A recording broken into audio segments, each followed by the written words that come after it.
Cordial saludo, mi nombre es Andrés Santiago Muñoz Daza, soy subdirector del Centro de Rehabilitación para Adultos Ciegos CRAC y tengo la posibilidad de acompañar las gestiones que nuestros profesionales realizan desde nuestra unidad de inclusión.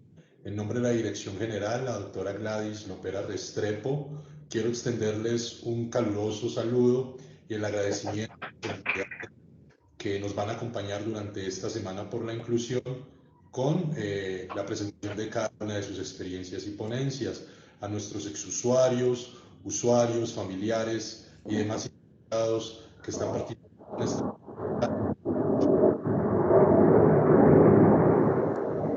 Les agradezcan las posibilidades de inclusión. Un éxito rotundo en cada una de sus gestiones y sus actividades y la bienvenida oficial a la semana por la inclusión CRAC 2021. Éxito y cordial. Listo. Bienvenidos.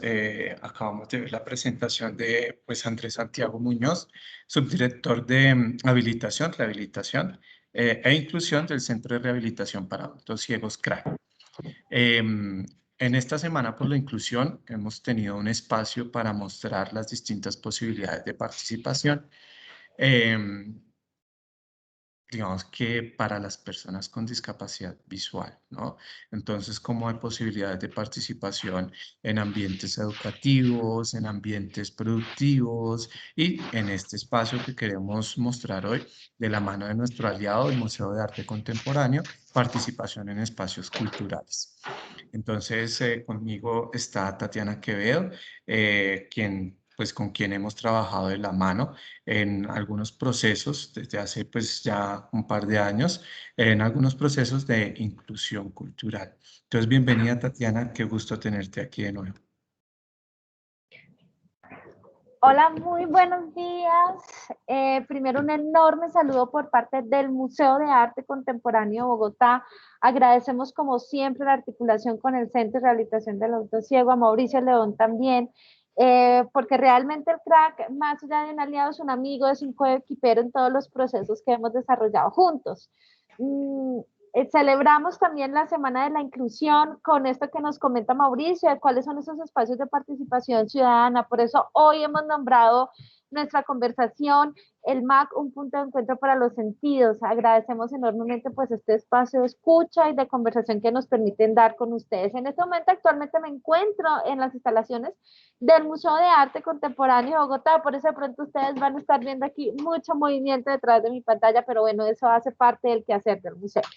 Si les parece, para empezar, empecemos con la presentación y hablar un poco de qué es el MAC. Para muchos, muy seguramente, el Museo de Arte Contemporáneo de Bogotá es un lugar que de pronto no conocemos, otros sí, puede que haga parte de nuestros imaginarios, puede que no, pero qué mejor manera de descubrir la historia del museo a través de la música. Entonces, si les parece, me va a permitir compartir un rap que nos cuenta qué es el Museo de Arte Contemporáneo de Bogotá y después les contaré la historia que está detrás de este videoclip que tiene que ver con procesos de accesibilidad e inclusión. Entonces, voy a compartir aquí la pantalla. Empecemos.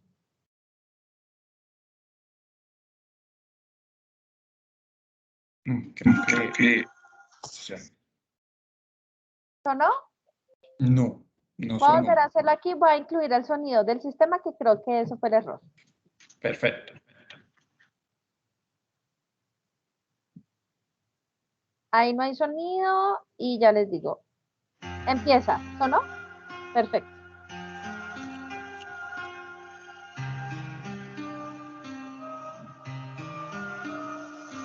El Museo de Arte Contemporáneo de Bogotá, que con las primeras letras se dice MAC, nace en el año 66, donde todos los artistas son miles de senseis. Fue creado por el padre Rafael García Renos, que tuvo buena voluntad y el alma de un guerrero. Esta obra llamada Minuto de Dios, donde te invita también a vos. El buscaba que las personas de la comunidad pudieran acceder al arte con libertad. Y aquí estamos todos en este hermoso museo, donde siempre será tu casa y también será tu recreo. Atrévete a conocer más del MAC. El arte, la belleza y la riqueza tienen una obligatoria función social y son nuestra fortaleza. Apoyando la inclusión, que es fundamental. El arte, la belleza y la riqueza tienen una obligatoria función social y son nuestra fortaleza. La primera casa fue el Colegio Minuto de Dios, donde las primeras obras formaron colección. Los artistas jóvenes del momento las donaron sin problema y sin ningún impedimento. En 1970 nace la sede actual, el primer edificio de arte en Bogotá. Años después pasa algo bien triste. Es que el padre Rafael muere, por si no lo supiste, pero para dar continuidad a su legado, algo aquí maravilloso ha pasado. Estudiantes cosechan y dan frutos, y el museo pasa a ser parte de Uniminuto.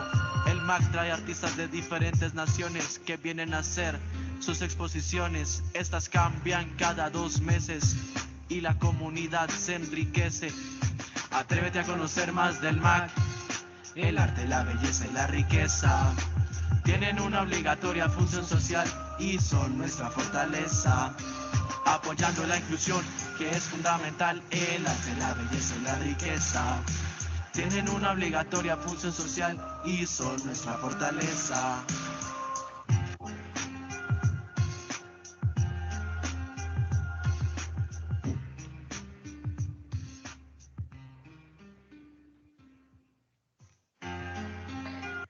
Bueno, aquí entonces logramos ver, ¿cierto?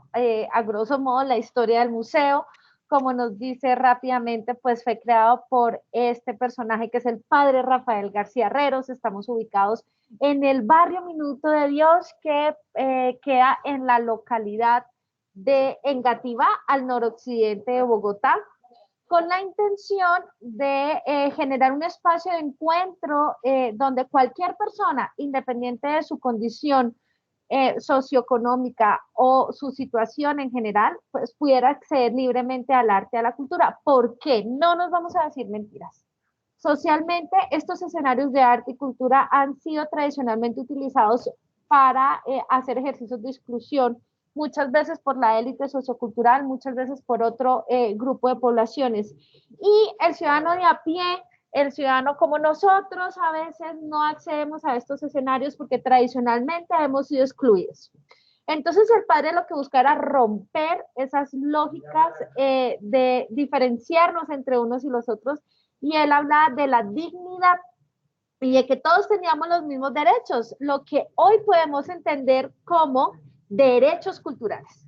Entonces todos y todas somos personas que tenemos derechos y no solo estamos en la posición de esperar a que nos ayuden a garantizar nuestros derechos, sino nosotros también como ciudadanos a exigir y, ¿por qué no, soñar con espacios para todos y todas? Y ese fue el sueño del padre Rafael García Herreros. Ahora, detrás de la historia de este rap, que está, les voy a contar rápidamente cómo surge a partir de un error. El Museo de Arte Contemporáneo de Bogotá, más o menos estamos hablando del 2014, inicia un proceso consciente de generar procesos de accesibilidad e inclusión en sus niveles de comunicación, también en sus instalaciones, y bueno, empezamos, digamos, como a utilizar esta palabra y a aprender junto con los otros qué podíamos hacer para hacer un museo más incluyente y accesible.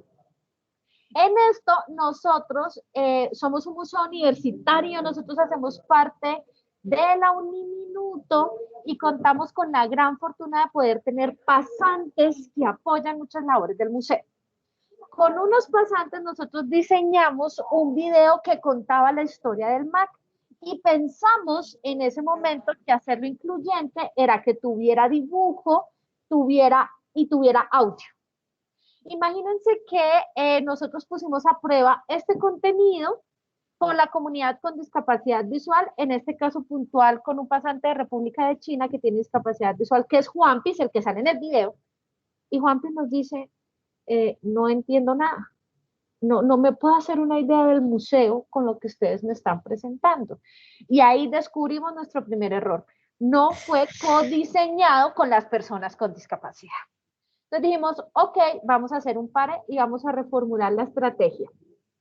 Nos sentamos, como vemos en esta imagen de archivo, con Juanpis, que tiene discapacidad visual, y con pasantes de la práctica en responsabilidad social de la Uniminuto, y entre juntos construimos una narrativa, una canción que pudiera a las personas con o sin discapacidad visual hacerse un imaginario del museo. En este sentido, entonces, Juanpis musicalizó la letra, la ajustó, la llevamos a grabación y por eso ustedes ven a Juanpis en el video. Pero ahí no nos Muy quedamos, bien. no, ahí sí, y eso lo aprendimos con el crack, por ejemplo.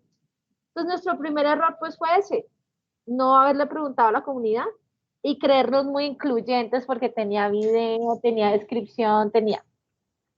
Y bueno, a partir de ese error, también nos hicimos otra pregunta. Ah, no, pues muy linda la canción, ¿cierto? Como que el rap está como chéverón y ahí, y nos cuenta la historia del museo y la inclusión, pero la música no es posible para las personas de la comunidad sorda. Entonces, pare otra vez y logramos la colaboración de Elber, que también sale en el video. Elber es un estudiante de comunicación gráfica de la Uniminuto que hace parte de la comunidad sorda y nos ayudó a que al menos el coro de la canción estuviera en lengua de señas colombianas. Entonces así, poco a poco, a partir de la torpeza y el error, vamos entre todos construyendo. Pero miren aquí lo importante, fue Juan Paulo con discapacidad visual que nos dice, oiga, espere, eso no se entiende. Si él no alza la voz, no hay un cambio. Entonces aquí vemos que somos coequiperos entre el museo y la comunidad. No solo el museo que da, sino el museo que también recibe y se deja enseñar. Entonces, sí. Tatiana, pues digamos que has nombrado cosas muy interesantes que me gustaría como dar cierta relevancia, ¿no? Por ejemplo, cuando dices errores, realmente son lecciones aprendidas, ¿sí? No son como errores como tal, porque si no hubiesen sucedido, pues no se hubiese avanzado en ese camino que ha recorrido el museo hacia la inclusión. Por otro lado, pues estás sentando, digamos que unos antecedentes y unos conceptos claves en la inclusión. Cuando dices codiseño, entonces significa que la población, la persona con discapacidad, sea persona sorda, sea persona ciega, persona con baja visión, en fin, es partícipe de la planeación y de parte de la ejecución de esas ideas que tiene el museo para acercarse a la comunidad. Pero quisiera volver un poquito más atrás, cuando nos hacían la presentación de la historia del museo. O sea, porque hay una universidad, porque hay un museo, porque hay todas estas cosas tan juntas que no es usual a menos de que sean en el centro histórico. Es decir, sabemos que los museos están en el centro de la capital, de Bogotá, pero en este caso la Uniminuto está por la 80, ¿cierto? 80 con 68 con Boyacá, más abajo. Sí, en la Eso, Boyacá. eso abajo, yo me acuerdo que abajo del centro comercial Titán, entonces, y que hay una estación de Transmilenio que se llama así, ¿cierto? Sí, de acuerdo, minuto de Dios. Entonces, digamos que para llegar tenemos un referente también, una estación de Transmilenio, pero porque es interesante, o sea, queda todo allá junto, es un poco, digamos, alejado para ciertas personas. Yo vivo en el sur de la ciudad, entonces para mí referente es un poco alejado, pero ¿cómo es que tienen todo esto junto? ¿Cómo es que tienen como un centro comercial grandísimo, tienen universidad, tienen su propio museo y todo está construido alrededor de Uniminuto, del minuto de Dios? O sea, ¿por qué está todo junto y por qué todo se relaciona con el minuto de Dios? Bueno, muy buena pregunta. Primero agradezco esa también transformación del error a lecciones aprendidas. Sí, realmente eso es. para no darnos tan duro, ¿cierto? Y porque lo logramos entre todos, ¿no? Esto siempre ha sido un trabajo colaborativo y podemos decir que el MAC solo pues no lo puede hacer. Y la comunidad sola, pues también, ¿por qué no tener un aliado como un museo? Entonces, de acuerdo, para irnos atrás a la historia, me tengo que devolver a este personaje que es el padre Rafael García Herreros y nos vamos a ir a los años 60. Entonces, por eso esta imagen está en blanco y negro. Vamos a irnos un poco al pasado. Y vamos a identificar un poco los que ya habíamos nacido en los 60, los que no, qué se nos puede ocurrir, cómo era Colombia. Colombia era un país más rural que hoy en día. Colombia era un país que estaba atravesando por un episodio de desplazamiento, donde la comunidad que habitaba el campo empezó a migrar a la ciudad. Y cuando llegaba a la ciudad no tenía dónde vivir. Y eso estaba pasando en Bogotá. El padre Rafael García Herreros decidió crear una comunidad donde pudiera tener la misma dignidad y los mismos beneficios sociales y culturales que cualquier otra persona. Él decía que las personas menos favorecidas tenían la misma dignidad. Y contó digamos, con la fortuna de tener muchos aliados. Y esos aliados también le ayudaron y uno de ellos le donó un terreno. Lo que pasa es que no se lo donó en el centro o donde está el crack, por la 30. No, se lo donó en la 80, debajo de la Boyacá. Y eso se llama Engativá. Entonces, en este terreno, el padre empezó a construir la comunidad Minuto de Dios. Entonces, si nosotros hacemos una lista rápido de qué es lo que necesitamos para desarrollarnos como seres humanos, pues bueno, primero necesitamos un techo. Entonces, en este barrio encontramos casas, pero ¿y los niños dónde van a estudiar?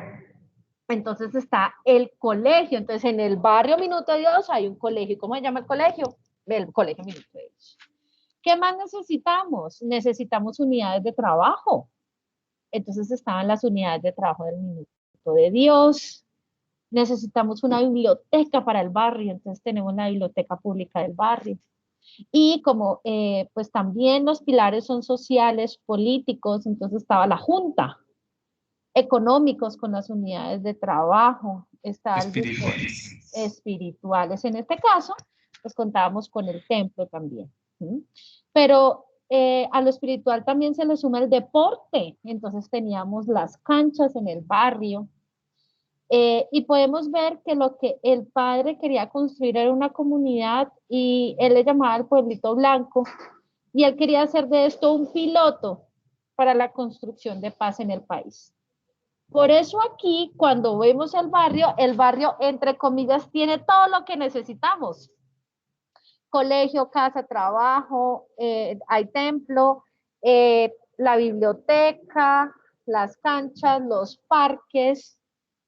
¿Y a eso qué le hacía falta? El componente cultural. Por eso él decide, y su sueño era generar un centro cultural, por eso vemos al lado del museo el teatro. Entonces tenemos el Teatro Minuto de Dios y el Museo de Arte Contemporáneo de Bogotá. ¿Por qué un museo? ¿Y por qué no sé, otra cosa? ¿Sí? ¿Por qué en un estadio? ¿Sí? Entonces nosotros tenemos aquí la plaza pública también que congrega y el padre Rafael para conseguir donaciones para su obra hacía una cosa que se llamaba el banquete del millón. El banquete del millón que hoy todavía se hace en noviembre en el Salón Rojo del Hotel Tequendama. La gente en esa época de gran poder adquisitivo y no también, es decir, cualquier persona podía donar, pero varias personas de la élite hacían donaciones considerables al padre y pues entrar en diálogo con el padre y él a veces visitaba sus casas. En eso él visita la casa de una mujer y ve que su casa está llena de obras de arte. Y el padre le dice, a mí me gustaría que la gente de mi comunidad, de mi barrio, los menos favorecidos, también pudieran acceder a esto. ¿Por qué? Estamos en los 60 y en los 60 el arte y la cultura era menos limitado que hoy. Estaba concentrado en el centro de la ciudad, que era el centro del país, aún más que ahora, y no estaba abierto a la ciudadanía. Se utilizaba muchas veces también para un espacio de exclusión social. Entonces, en esa época hablamos de gente culta, ¿no? De gente que sabe. Hoy en día no. Hoy en día sabemos que todos hacemos parte de la cultura. ¿Mm? Entonces, ahí el padre dice, la comunidad rica o menos rica o no tiene los mismos derechos. Entonces, quiero hacer un museo para las personas de mi barrio. Y por eso es que el MAC queda acá y no queda al lado del Museo Nacional de Colombia. Ahora, la pregunta que nos podemos hacer es por qué se llama Museo de Arte Contemporáneo y no se llama Museo del Minuto de Dios. Sí, también. Que sería lo más lógico porque aquí todo se llama Minuto de Dios. Es porque el padre quería hacer un museo de arte. Y antes de crear el museo ya habían esculturas en espacio público, ya habían talleres de cerámica y ya estaba la esquina del arte, porque el arte en ese momento no era para todos y todas. Y él quería que el arte fuera para todos. Por eso un museo de arte contemporáneo. Hasta ahí la historia es muy linda, todos somos felices, pero como nos dice la canción, el padre fallece en 1992. Ese año, él materializa una de sus últimas grandes ideas. Miren lo visionario que es.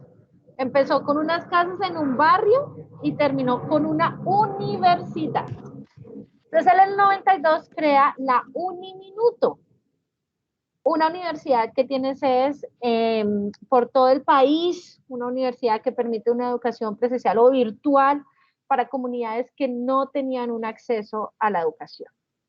¿Esto qué tiene que ver con el museo? Tiene mucho que ver. El padre fallece y administrativamente la administración del museo, para dar continuidad a su legado, pasa a ser una institución cultural de Uniminuto. Por eso hoy hacemos parte de la línea de transformación social de la universidad y por eso hoy el museo puede seguir abriendo sus puertas. Ya la historia tomó color y ya regresamos nuevamente al 2021, pero esa es la razón por la que el MAC queda en un barrio, pero también es la razón por la que, como vemos en esta imagen de archivo escrito en máquina de escribir, que desde su fundación, el MAC nació en 1966, el museo ha sido propiedad del pueblo. Entonces aquí, desde esa época, nos lanzan una corresponsabilidad a todos y a todas. El museo es de todos y entre todos lo construimos.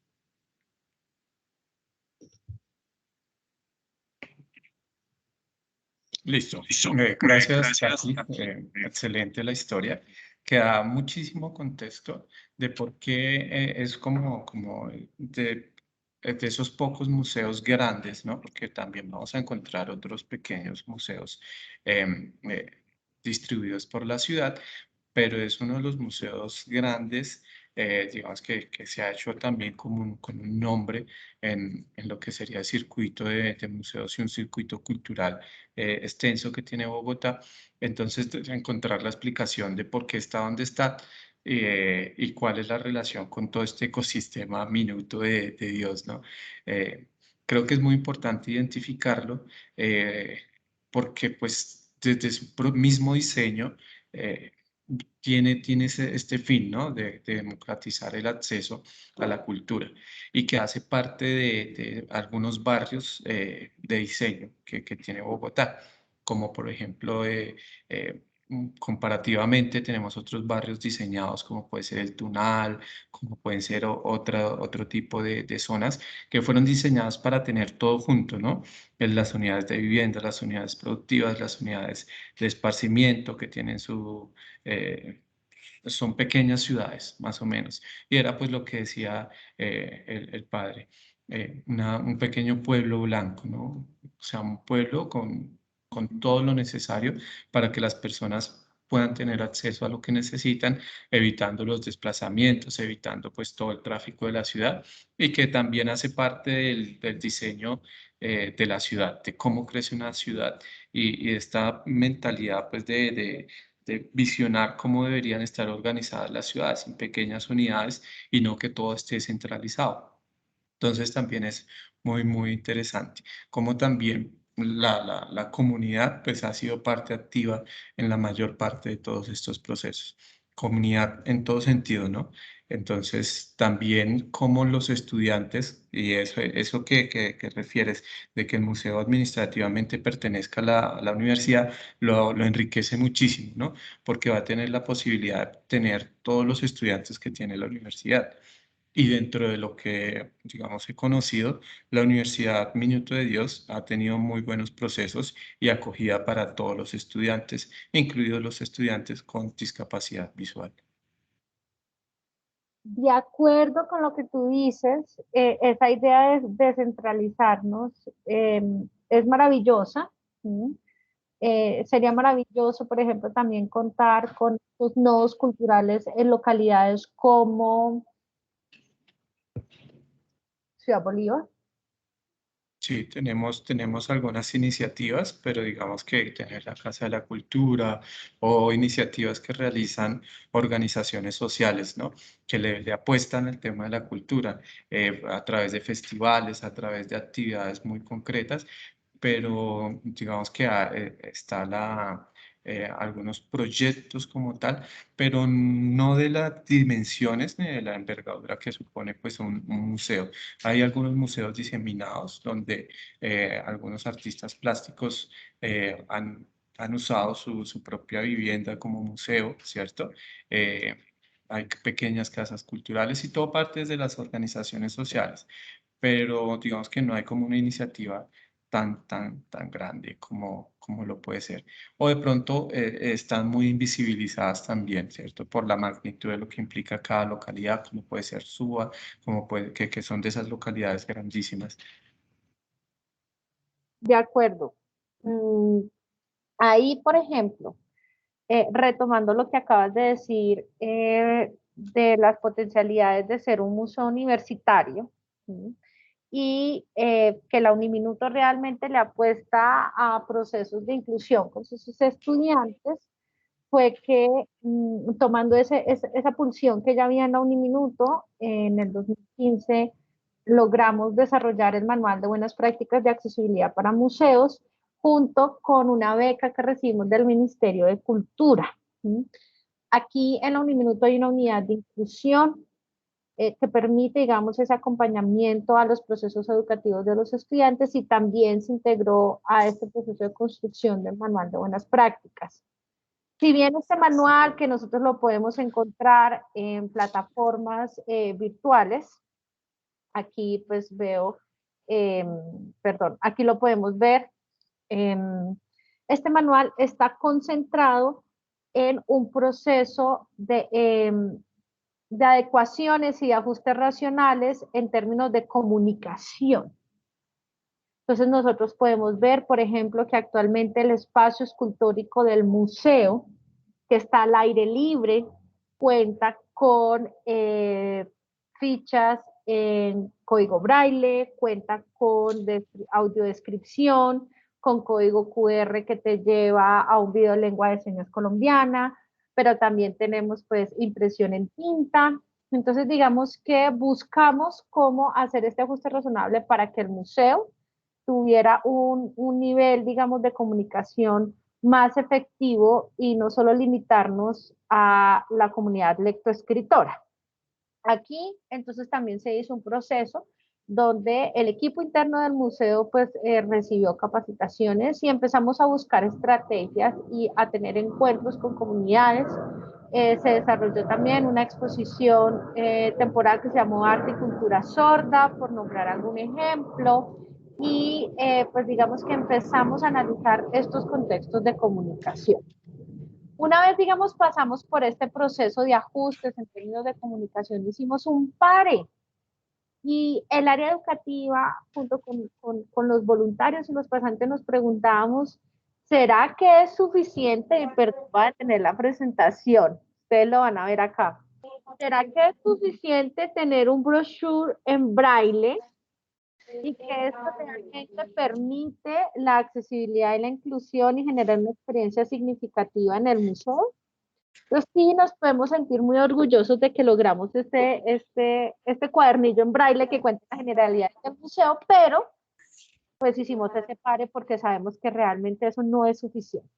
Entonces aquí, como ustedes ven en esta imagen, tenemos que lo que queríamos realizar era encuentros ciudadanos entre personas con o sin discapacidad visual.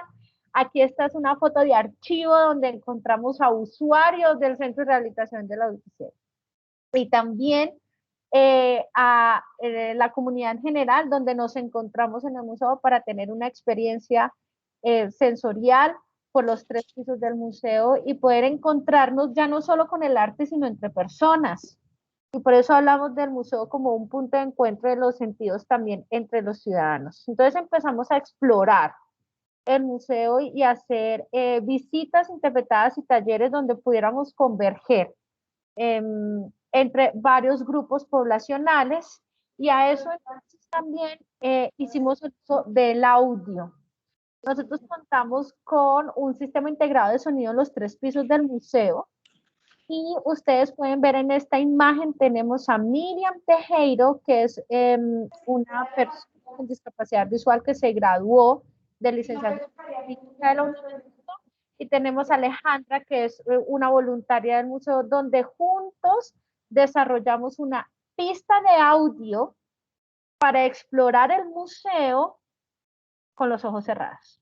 Entonces aprendimos que ya no era solo para las personas con discapacidad visual, sino experiencias multisensoriales para explorar los sentidos. Entonces aquí contamos con esta pista de audio que ya habíamos aprendido, entonces la codiseñamos con Miriam Tejero. Señor. Tati, esta parte que estás contando es súper interesante, digamos que de la experiencia que hemos tenido con nuestros aliados en el sector cultural. Es muy interesante la transición que se muestra de realizar actividades poblacionales, ¿cierto? En un principio, de pronto a veces nos pensamos y decimos, como nunca nos habíamos pensado en la población con discapacidad visual, vamos a hacer actividades para, ¿no? Específicamente para la población.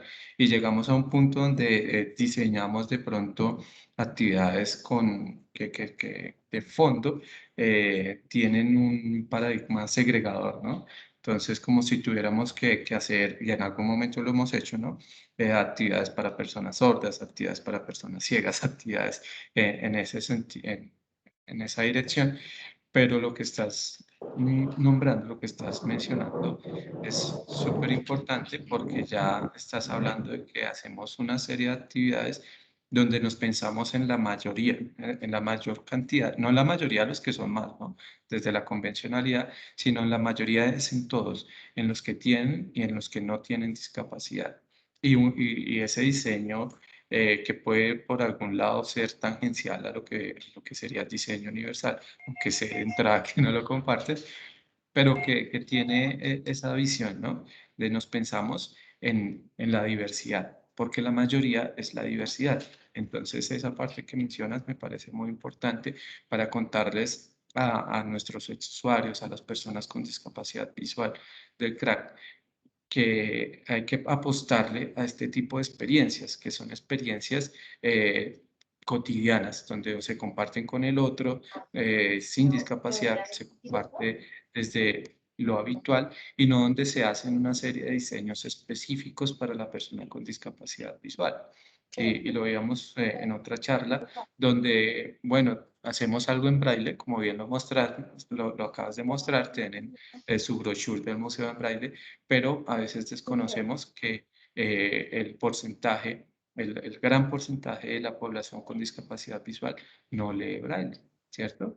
Y si ha tenido procesos de formación, los abandona, en fin, hay un montón de situaciones ahí alrededor de los imaginarios de lo que es la persona con discapacidad visual. También a veces cuando decimos, no, es que la persona con discapacidad visual atraviesa su experiencia vital por lo táctil. Entonces, digamos que a veces acudimos a las réplicas, a veces acudimos a esos recursos y olvidamos que también hay otro tipo de experiencias más universales, como lo son el compartir, el diálogo, la construcción de saberes con el otro, ¿no? Y creo que es lo que nos estás mostrando y lo que nos cuentas a través de esos encuentros ciudadanos y que es muy importante resaltar también como parte de empoderamiento para la población con discapacidad visual.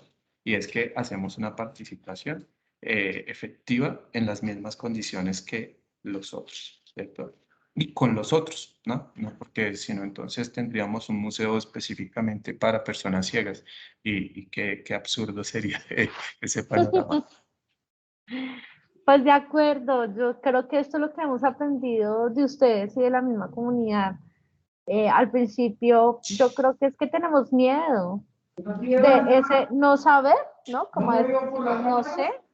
Y muchas veces ese miedo nos lleva a trabajar por grupo o por nicho. Entonces también es una invitación para que todos y todas nos demos la oportunidad de encontrarnos con otros. Y por eso me va a permitir poner este video, que es un poquito de una actividad de encuentro entre personas que no se conocían con o sin discapacidad visual aquí en el museo. Tiene audio.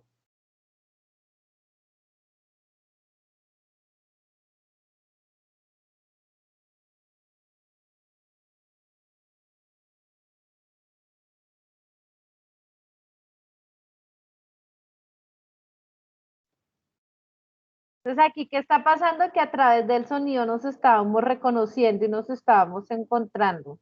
Y eso es realmente lo que buscamos, ¿no? Que el arte viene a ser este medio para. Sumado a eso, hicimos también, digamos, una reflexión en donde la comunidad, pues no solo era una comunidad que recibía contenido, sino que también podía ser co-creadora y generadora de contenido, ya que podemos ver en esta imagen de archivo en la parte de abajo inferior derecha a Gris, un artista del arte urbano que vino a hacer una exposición temporal en el MAC. Hay una fortuna de nuestro apellido. Nosotros tenemos un apellido que nos da mucho peso y es contemporáneo. Contemporáneo es actual, del momento. Y nosotros generalmente trabajamos con artista vivo, porque es del momento. Entonces aprovechamos este diálogo de que tenemos con el artista vivo y en esta ocasión Gris entró en diálogo con comunidad con discapacidad visual, en este caso Juan Pablo, y entre juntos desarrollaron un mural donde había un texto, digamos, gigante en braille. Que más allá, digamos, de ser una palabra en braille, empezó a ser parte de la obra también y se cargaba de sentido con lo que quería desarrollar el artista. Entonces vemos que ya no solo simplemente recibimos, sino que también estamos en la facultad de generar contenido. En ese escenario, nosotros veníamos muy felices, ¿no? Ay, ya hicimos un rap, ya hicimos un encuentro, ya tenemos una pista sonora, pero recordemos que la multisensorialidad no es solo sonora, porque también tenemos, por ejemplo, a la comunidad sorda. Y es válido que nosotros también nos preguntemos por la comunidad sorda, tenga o no tenga yo discapacidad. Entonces aquí el museo empieza a hacer un ejercicio de exploración de cómo podríamos brindar herramientas para el encuentro con la comunidad sorda, porque cabe señalar que estamos en dos lenguajes distintos. Nosotros en este momento estamos hablando español aquí entre nosotros, pero la lengua de señas colombianas es otro lenguaje. Hagan de cuenta que es como el inglés y el español, son dos idiomas y el museo no estaba en ese idioma. Entonces empezamos a buscar también, porque no solo es concentrarnos en experiencias sonoras. Entonces aquí empezamos a hablar de la multisensorialidad, que es la que nos recuerda Mauricio. En ese pare nos pensamos con el crack qué más podíamos hacer. Y nos inventamos este proceso que se llamó cita a ciegas. A usuarios del crack les llegó una invitación que tenía un encuentro con una persona en el museo, y a una persona sin discapacidad visual le llegó una invitación que tenía un encuentro con un usuario del crack. Y esta imagen lo dice todo. Tenemos dos personas, una con y otra sin discapacidad visual, encontrándose en el museo cuando nunca antes se habían conocido. Y ese es realmente una imagen donde ya no hay miedo por parte de la comunidad y no hay miedo por parte del museo. Pero seguimos haciendo pares, porque es muy importante lo que dice Mauricio, todo el tiempo es una autorreflexión y pensar a partir de las lecciones aprendidas. Y pues hombre, no solo habitamos personas con o sin discapacidad visual, auditiva, motriz, sino que también tenemos a la comunidad y a los pacientes de salud mental crónica. Y ellos también están excluidos muchas veces de los escenarios museológicos. Entonces desarrollamos un proceso donde esta comunidad nos acompañó en varios talleres en el museo. No voy a poner en este momento el video porque realmente es largo. Hicimos una exposición temporal efímera, donde también nos encontramos con estas comunidades. Entonces, si vemos esto es de un amplio espectro, ¿no? No solo trabajar con unos, sino trabajar entre todos. Y a eso volvimos a hacer otro party, porque el museo, como se acuerdan, quedan en Gativá, quedan la 80, debajo de la Boyacá, como nos ubica Mauricio, en la estación Minuto de Dios puede ser un referente, pero nosotros también hacemos parte de un sistema de museos en Bogotá. Y la cultura es un sistema. Entonces nos unimos porque nos encanta trabajar en equipo. El CRAC, el MUSA, que es el Museo Arqueológico Casa Maquet de San Jorge, y el MAC.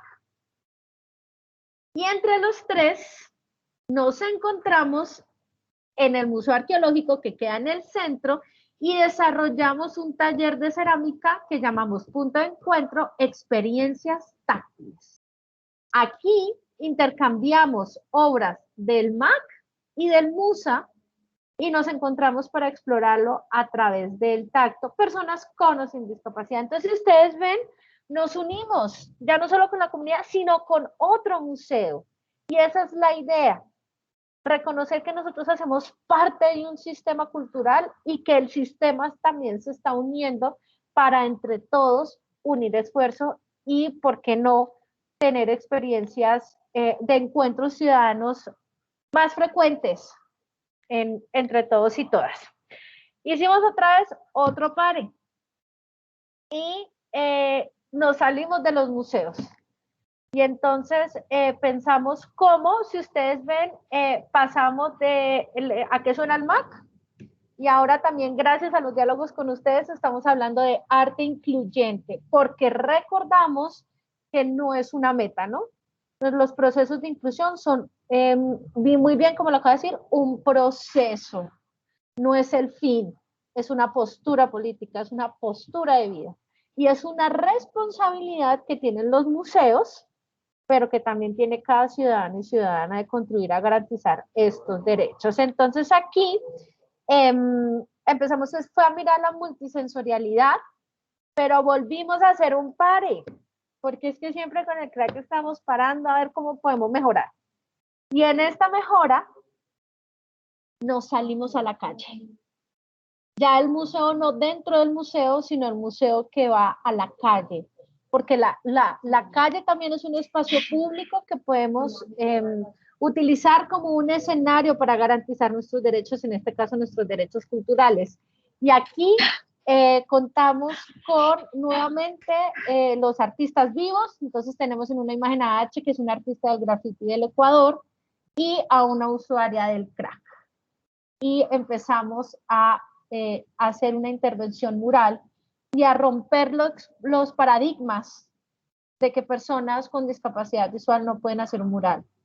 Y aquí, entre juntos, nos tomamos la pared del barrio Minuto de Dios, y desarrollamos nuestro mural colectivo entre el director del museo que vemos en la imagen, Mauricio del crack, usuarios del crack, pasantes, el artista, el compañero de la usuaria que entonces vino también a parar acá en el museo, el curador del museo, y realmente siento que esta imagen condensa lo que sentimos por los procesos y lo que realmente queremos, y es construir redes de afecto en el fondo. Pero como no tenemos nada más que hacer, hacemos otra vez un pare. Y el pare no nos lo dio nosotros, ya para cerrar, el pare nos lo dio la pandemia. Y aquí veníamos muy felices, pongo nuevamente la misma imagen que vimos al principio, el museo es un lugar de encuentro ciudadano para reconocer las diferencias, pero llegó la pandemia y ya no podíamos vernos en el museo. Y ahí es cuando nace una nueva desafío, porque ya no podíamos estar juntos físicamente y tendríamos que estar juntos virtualmente. Y entonces tomamos todo lo que hemos aprendido, trabajar en equipo, ser multisensoriales y no soltarnos de la mano y co-crear. Por eso aquí nos unimos con el MUAC de México. Lo voy a poner rápidamente y para el Día Internacional de los Museos hicimos este video.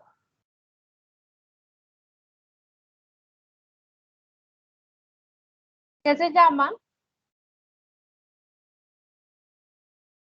Entre compas y parceros. Compas y parceros. En el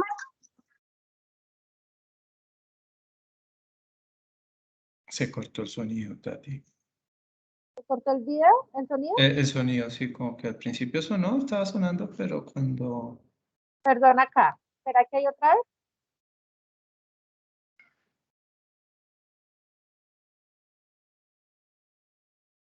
Aquí se los resumo.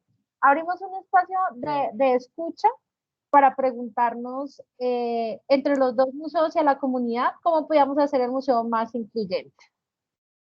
Y para eso también, pues estábamos todos como muy en la casa y como cansados un poco de las pantallas o de los encuentros, ¿cierto? Que a veces nos pasa, y entonces junto con Jefferson, que también usuario del Crack, realizamos un podcast interactivo.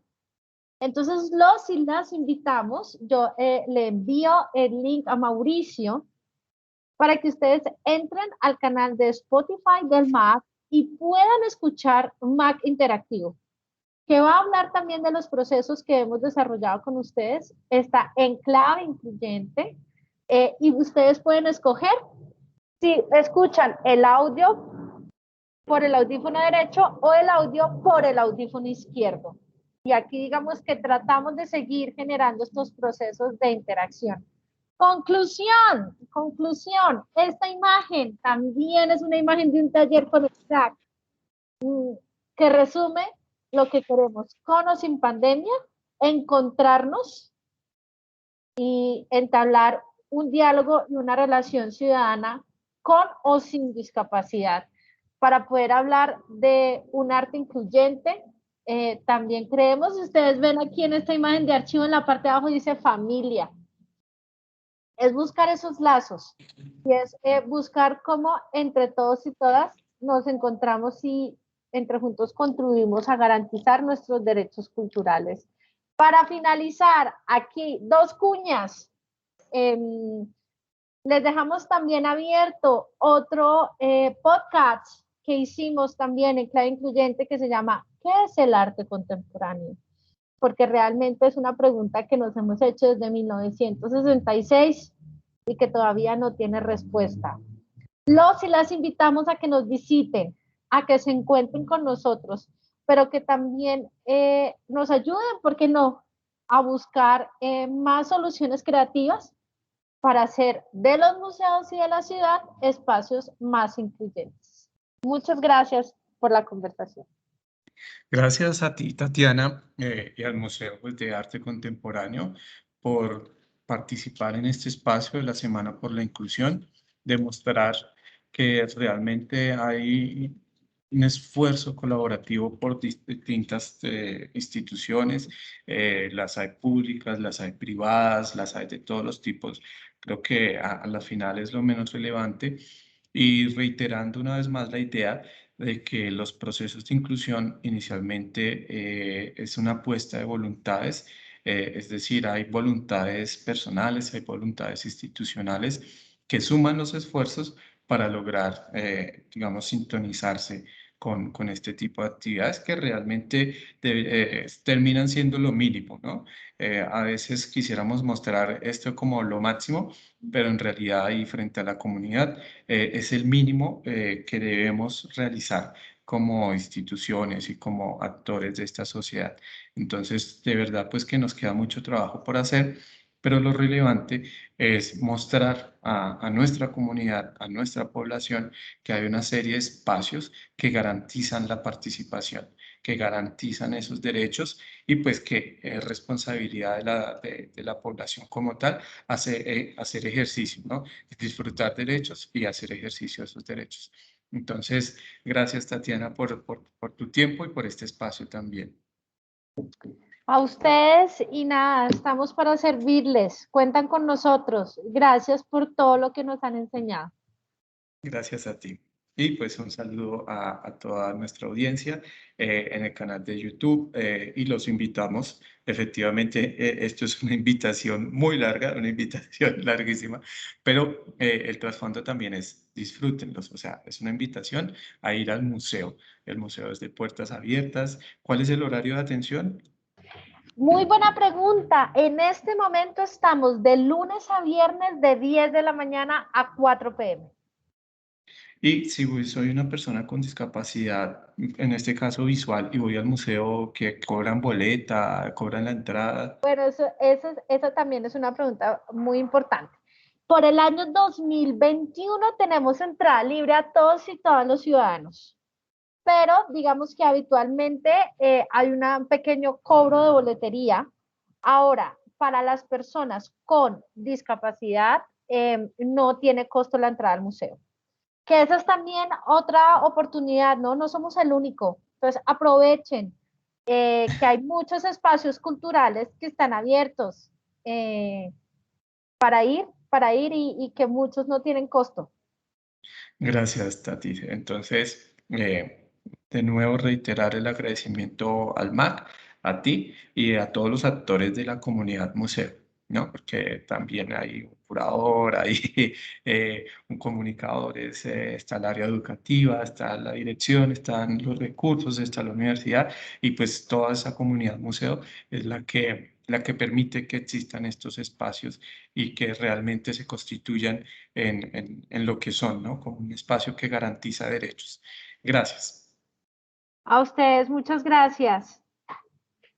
Los esperamos.